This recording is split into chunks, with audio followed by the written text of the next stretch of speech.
le groupe UDI Modem votera ce vœu relatif au projet mémoriel des attentats du 13 novembre 2015. Comment oublier?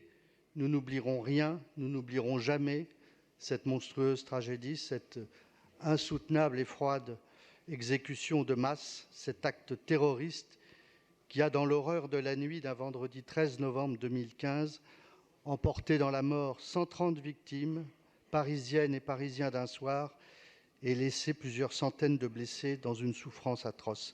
Ce n'est pas une nuit ordinaire qui est tombée ce soir-là à Paris. Ce sont des ténèbres, c'est une déchirure et une vive douleur pour les familles des victimes, leurs proches, et une nuit d'angoisse et de cauchemar pour nous tous. Jamais je n'ai ressenti, comme le 14 novembre au matin, après quelques courtes heures de sommeil, cette impression de confusion dans le souvenir des événements de la veille. Est-ce que tout cela était vrai? Est-ce que tout cela avait existé? Avais-je rêvé cette tragédie?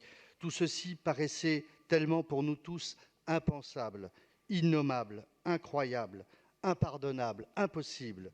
Et pourtant, pour chacun d'entre nous, il y aura toujours un avant et un après 13 novembre 2015. Qui d'entre nous ne se souvient pas de l'endroit où il était quand ces attaques se sont abattues sur nous? Aussi, ce vœu, je voudrais qu'il soit non pas le vœu des élus du Conseil de Paris, mais celui de tous les citoyens, parisiennes et parisiens, dont l'émotion est intacte, unis derrière la souffrance des rescapés et des blessés, sur le long chemin de la résilience et d'une reconstruction difficile et individuelle.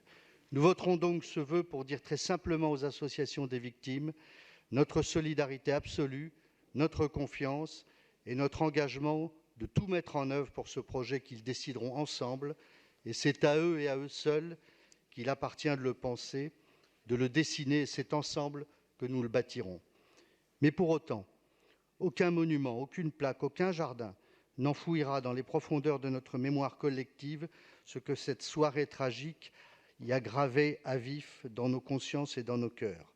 Notre colère, notre ressentiment, notre vigilance, une exigence déterminée de sécurité et de justice. Devant ces crimes terroristes ignobles et lâches, il y a certes un devoir de mémoire. Vous n'aurez pas notre haine, mais vous n'échapperez pas non plus à notre justice. Et c'est à Paris, ville meurtrie, partie civile de fête, théâtre de ce drame, qu'aura lieu, dans un peu plus d'un an, un procès sans précédent. C'est au mois de janvier, ou plus exactement du 20 avril au 3 juillet 2020 de l'année prochaine, qu'aura lieu le procès de l'attentat contre Charlie Hebdo. Il sera important, il n'est pas trop tôt, Madame la maire, mes chers collègues, pour anticiper et réfléchir à ce rendez-vous hors norme. 350 avocats, 1700 parties civiles, véritable événement aux dimensions humaines, politiques, judiciaires et logistiques considérables. Ce sera un moment très difficile pour tous, mais en particulier pour les familles des victimes.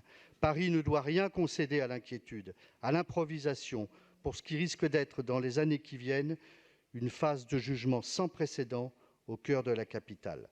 Dans la stratégie de résilience que nous avons adoptée pour Paris et qui doit nous permettre de nous préparer à faire face à des chocs prévisibles ou imprévisibles, puisons les moyens et les forces nécessaires à la sérénité et à la sécurité des Parisiennes et des Parisiens pour cette phase de justice. Le courage et la sérénité exprimés par les associations de victimes sont pour nous un exemple. Je vous remercie.